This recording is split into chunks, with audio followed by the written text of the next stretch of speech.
This is Byron Lazine and Nicole White, and you are tuned into episode 96 of The Real Word. Word is up. The One word- month. Woo woo. The 1 month. Yeah, Yeah, we're down word. to, and then we're at 100. Yeah, and then we'll keep going. So Of course. we're not going anywhere. We've got a lot to get into. We're going to get into your comments from episode 95 on the Zillow Unlock notes. So if you didn't watch episode 95, go back and do that. We've got a drive-by shooting to get into, right? And some quarter three funding updates from directly from Swanepoel, T360. I feel like I will sleep through that one. I don't think so. That's No? going to take the place of the marketeer. But let's get into the Zillow Unlock comments on episode 95. We're not going to go through all the comments, but we'll go through at least a couple of them, starting off with You can't wait. Kakoa Mansafa. If I butchered your name, I apologize, you but that's not the did. easiest name You of all did time. butcher it. Well, what is it then? I'm not even going to pretend to know. It's too far away. I can't see it. I feel like I'm close, but Ooh, anyways. look, he edited it, though. What I liked about the comment here is he time-stamped what he was talking about. So 5 minutes, 6 seconds. He says, actually, it's First American and CoreLogic that have all the most juicy real estate data. This was coming off of me saying Zillow, in Zillow's words, has the most data. And so, you know, to his point, he says CoreLogic and First American, they've been around long before Zillow. Zillow figured out how to monetize it from the consumer-centric side as opposed to the Genesis. No. The geniuses. Oh, the there geniuses. it is. I was just You're waiting. waiting for me to do something. I was waiting. The geniuses of NAR who only gave a damn about the pay relevance of their realtor member commissions. Okay, so we're not going to get into that, but we are going to get into who has more data. And I was basically reading off verbatim what Zillow's saying. Hey, we've got the most data in the real estate industry. I said on episode 95, I believe them. I think that it is the truth when it comes to one segment of data. Consumer-centric data, consumer behaviors. Well, he sort of, and I mean, he says that. Yeah, He agrees with you there. and I think he does. And I commented, hey, when I'm talking about Zillow, I Yeah. mean consumer data. Like we were talking about Well, Rich Barton saying people will go into these homes that they have listed as a Zillow listing up to 15 He's really times without talking an more, agent. but he's really talking more about consumer habits. How quickly do they Habits, want yeah. answers? You know, how many agents will they go through? I mean, getting into a house as quickly as possible. Like those types of. I mean, there's certainly. I mean, and they clearly have data on solds and pre-foreclosures and foreclosures. But I do agree here with our buddy. Mustafa? Because here's the one, not Mustafa, Mansafa. But here's the thing, Mansafa. They're not, CoreLogic doesn't have data on how many people before they list the house will go onto Zillow and look at their estimate and look at their page, you know, for the 14 days leading up before they ever even call an agent once. Right. So I guess maybe when we use because he said most juicy real estate data, I'm certain we said that. I'm certain we said juicy because I just we didn't feel like that's super appropriate for us. So again, I guess it's sort of in like the linguistics of it. Like, well, juicy to who? CoreLogic's data might be juicier to an agent or a real estate professional, but a consumer, they're sharing the most data with Zillow right now. 3 out of 4 buyers or just consumers or people looking at real estate listings are using Zillow. So, which in this situation, I feel like maybe agents, I guess in this topic, they're more concerned with because it's about leads. Yeah. Yeah. So I think we're both right. I think when we're talking about Zillow, we're more right. Wow. Right. Just keep commenting, though, please. Hope Please that doesn't scare you away. Hopefully that didn't scare you. Melanie, hey, big fan of Melanie. She's been following the show for quite some time. We love you, Melanie. So I'm going to preference that before I get into your comments, which you didn't reply back to my replies, Melanie. But so Melanie starts off with lab coats under the bus, ... Interesting. I'll pause there. Wasn't throwing lab coat under the bus, but I was certainly throwing the agents under the bus that are complaining in the comment section of lab coats, which you see on a variety of posts, people getting into the comment section and complaining as opposed to conversing about what's happening in our industry. People just throwing out like headline type of opinions instead of having a conversation. So it's the complaining, Melanie, that I'm throwing completely under the bus. There's a ton of entitlement in real estate from the agent side. There's a ton of complaining going on, and not a lot of actually digging into what the hell is going on in our industry. With that drive-by shooting, for sure. We'll get into the drive-by in a little bit. Problem with Melanie with Zillow scheduling for her on her first appointment. One of her issues was there was an issue with the seller. It wasn't her. It was the seller. Absolutely, I get that. You got to have these things approved. So hey, I'm gonna approve your showing pending confirmation from the seller because this is a home that somebody lives in. Well, obviously, I feel like in that situation, you would just make the appointment and then say, hey, like I'll get back to you if it doesn't work. And then if it doesn't work for your seller, find out 2 other times that does work for your seller. So you can at least go back to that buyer and be like, hey, listen, I tried really hard to get you in tomorrow at 1, doesn't work. How's tomorrow at 4 or 5? It works better for the seller. I'm going to be getting back to you with a text message. The text message is going to say one of 2 things. One, it's going to be confirming our time that we've scheduled here today. Number 2, it's going to be a change of time options because the seller can't accommodate that change, right? Or, you can even go a step further if it doesn't work for that seller. Maybe be like, hey, but I did find another house that's very similar to that one, and they were able to accommodate that 1 o'clock showing. Exactly. So get that, Melanie. There's definitely going to be that issue with trying to set the showing up. And this is in reference, if you didn't go back to 95, to us saying, hey, someday, if we're not able to provide this delightful consumer experience, Zillow is going to set the showing for us, and it'll be like an Uber app. You're either going to be on the money at that time during those 2 hours, ready to jump in your car and go, or you're not, and the next person up is going to get it. I do believe that's where this thing's kind of going on the buy side for sure. So then Melly goes on and says, also, this is where I'm going to have some feedback for you, Melanie. Just be nice. Also, what if I already have an appointment? Nobody cares. Even a Zillow appointment. Nobody cares what kind of appointment you have. I'm always about my client first, but the reality is there are more components than just the buyer. I'll pause there. Melanie, from a buyer's perspective, and this is where I'm going to coach you up, right? Take this as a coaching. Take this as feedback. If I was talking to my team right now, I'd say, hey, don't have an opinion about how I'm saying it or what I'm saying. Just know that this is stuff that you can use to better your business. So I'm coming at you as a coach right now. Yeah, you're a coach. I'm not a coach. I'm not a coach. Nobody reach out to me for coaching services. They do not exist. You don't want him as a coach. You don't want me as your coach. But I do think this is good feedback. You had mentioned there's more components to the buyer. To the buyer, there are not more components. The buyer doesn't give a crap about anybody else. Seller, agents, appraisers, lenders, gatekeepers. They only care about them, their schedule, their needs. What's super interesting, though, with that statement, though, too, is that I feel like the seller does really only care about the buyer as well, right? I mean, because if a seller is you need a buyer to come through. A real seller who's committed to the process, who wants to be aggressive, will care about the buyer. Oh my God, yeah. They're like, why are there no showings? And if they find out that you can't accommodate the buyer to get through their home. Yeah. So Melanie says that she should not be, and this is her opinion, should not be penalized for. Is it penalized or penalized? I guess I think it's sort of like tomato and tomato. I guess if you ever say tomato, but.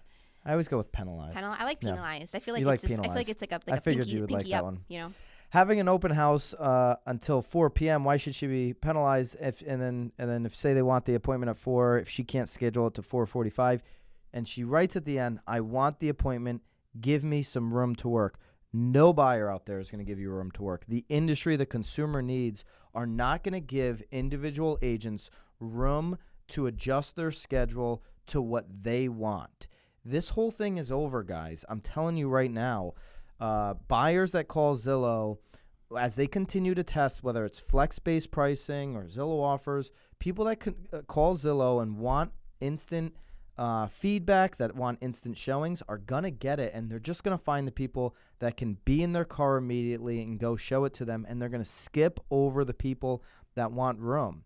Individual agents out there, if you can't scale a business and build a real business where you have team members and people going out to accommodate this, you're going to have plenty of room. You're going to have room to do your nails. You're going to have room to go to soccer games. You're going to have room in your schedule to do everything except sell real estate, because somebody with a better system, with a better consumer experience, is going to go and fill the gap, and Zillow is definitely going to give all the leads to that person. Well, and I love you, Melanie. Coach You're Byron. one of our favorites. Our favorites. Real worders. Racketeers out there. She's our favorite. She is our favorite. We can always count on her for a comment. Do you want to go through any more of these comments? I feel like maybe we're done.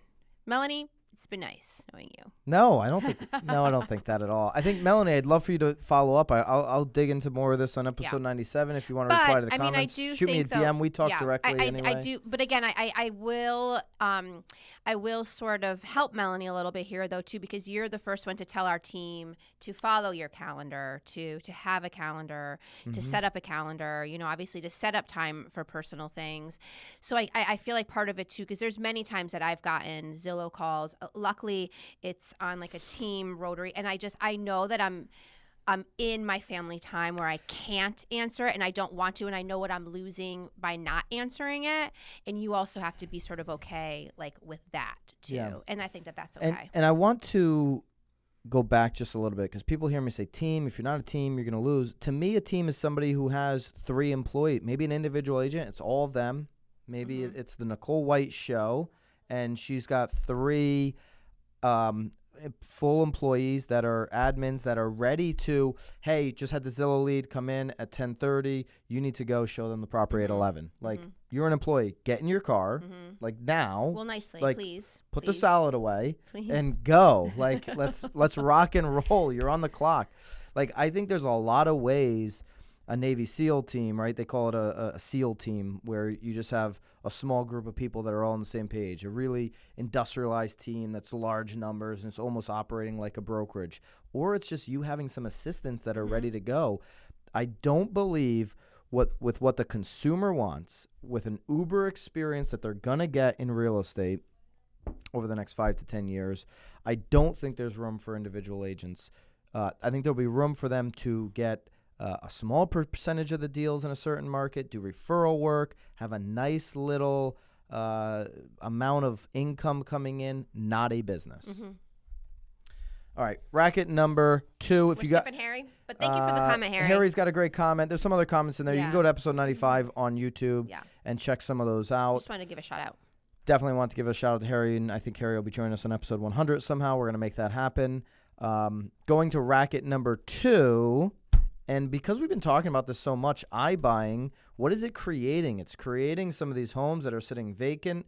Well, in Arizona here, just on Halloween, which was a few nights ago, there was an Arizona home that was hit in a drive-by shooting while it was listed on Opendoor. Of course, Opendoor buys homes, and then they relist them to the market. And those homes are sitting vacant. People have the opportunity to go through their app and through their technology to get access to the home without an agent. So in this situation, though. So this one, the home, which was sitting vacant again, was the site of a Halloween party. So these kids broke in there. Well, they didn't break in. They just went in. They were able to get in through Opendoor's app. And they threw a party. And then apparently somebody came in and was shooting the place up. And 5 of these teenagers were shot. Yes. I don't know. It looks like they were just all injured. Hopefully there was no 5 victims that died in that. Would you have gone to this party if you were in high school and it was a Halloween Opendoor party? 100% would have been at that party. Throwing it or attending it? I don't know. So it's interesting because I probably, and it's funny though because we've talked about Opendoor and the idea of this has never even hit me. So with that in mind, I probably wouldn't have been the one that thought of throwing the party, but I 100% would have been there. And we're going to hear it. And this probably wouldn't have been the first one. This was just the first one that had a drive-by shooting. Yeah. Yeah. And we're going to hear people say, see, Opendoor, it's not sustainable. They got these homes on the market. There's not an agent. They're vacant. I do think this is going to be something Opendoor and Zillow offers has to think about, like, what's our security measures behind these homes? Right. I mean, Rich Barton said it himself. There are buyers going into these Zillow-owned homes up to 15 times without an agent. Yeah. Obviously, the security measures on this particular Arizona home weren't that great. If they were, no. I guess what's really this might not have happened. I feel like what's the most sad part about this is that there's neighbors here too. So this unfortunately is affecting a neighborhood as well. So they do need to keep it in mind. I mean, you're really sort of coming into a neighborhood. Again, I don't think that they're bad people. I mean, I think it could have happened anywhere. I mean, I've been to multiple parties in homes that weren't even vacant, but that had horrible things happen. Yeah, I mean, there's good people and bad people, and there's going to be people that and there's going to be children figure and kids, this thing out. Oh, teenagers. I can get into this house easily and throw a party. Yeah. So it's this is like an upgrade from partying in the woods. Yeah. Yeah. I mean, I don't know about what Opendoor is going to do in the future to correct this. Well, they did, though. Maybe we should just say that they're ensuring the safety of our customers, our neighbors, and our communities is one of the most important things we do every day at Opendoor. So they did make obviously a comment. That's such a empty statement. Everybody's going to say that the safety of all the people in the community and the consumers is something that they're holding to the highest esteem. But here could be $1 million or $1 billion idea for Opendoor. When you go and get a hotel, what do? You get the hotel and they say, hey, I'm going to charge you $500. This is for incidentals and basically a deposit. You're also going to get charged your stay of 2 nights, $350 a night, $700. Interesting though, but so that wouldn't make it frictionless. That wouldn't be a fun, frictionless. Well, why wouldn't experience. it be? Why wouldn't it be frictionless? If I've got an app, an Opendoor because now app, I have to give you money. It has to be charged. It's going to take 2 days to come back to my account. I've uploaded. If I'm a real buyer, yes, I've uploaded my credit card to my Opendoor app or my Zillow Offers app.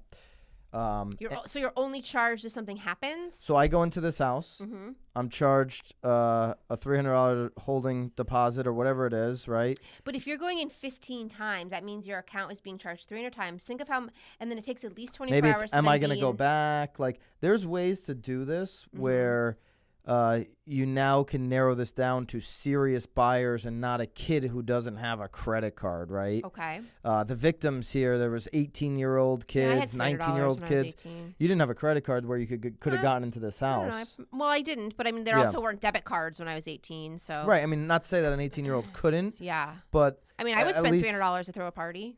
True that. Maybe it's got to be higher. All right. Anyway, but it's a good idea. I mean, I'm sure that they have a full racket full of people thinking up what to do. But I do think that at the very least there should be video cameras. I think that would be the cheapest and most inexpensive route to go for these homes that are sitting vacant at the very least. All right, so moving on, T360, Stefan Swanepoel, who does the T360 event every single year, puts out a ton of content. We'll be going through the 2020 trends when they come out in December. We'll be digging into some of that. But quarter three, as it ended, he sent out this week, or T360, sent out their quarter three 2019 year-to-date review on the total funding in real estate. So I think this is just good information for us to have. It's the first 3 quarters or just the third quarter? In the first three quarters of 2019, the total funding of $2.7 billion in the first 3 quarters of 2019 have already surpassed 2018 and 2017 by over 20%. Talked about it last week. You got to check out episode 94. I think that was a good one, where we said Rich Barton, CEO of Zillow, said real estate is still dramatically underinvested. And so just in 2018, 2017, we're still already 20% over that number here in 2019. iBuyer models, which we just talked about in the last segment, have really drove that. Let's go through here a snapshot of 2019 funding exceeding $50 million. Offer pads, $565 million, and these are all residential categories. A couple mortgage ones at the bottom. $565 million. Knock, $400 million this year. Compass, $370 million. Opendoor, $300 million. Perch, $220 million. Better Mortgage, Blender Mortgage, and then VTS had $90 million. That's a commercial. But the top, what is that? 5 funded companies platforms, were all residential categories. Only one of them, guys, was a traditional real estate brokerage in Compass. OfferPad, Knock, Opendoor, and Perch are not traditional real estate brokers. So you have this money coming in. I'm not saying all 4 of those in the top 5 besides Compass are going to work out. That's the brokers the brokers are telling their agents right now. Oh, it's not sustainable. They're getting money. Da, da, da, da.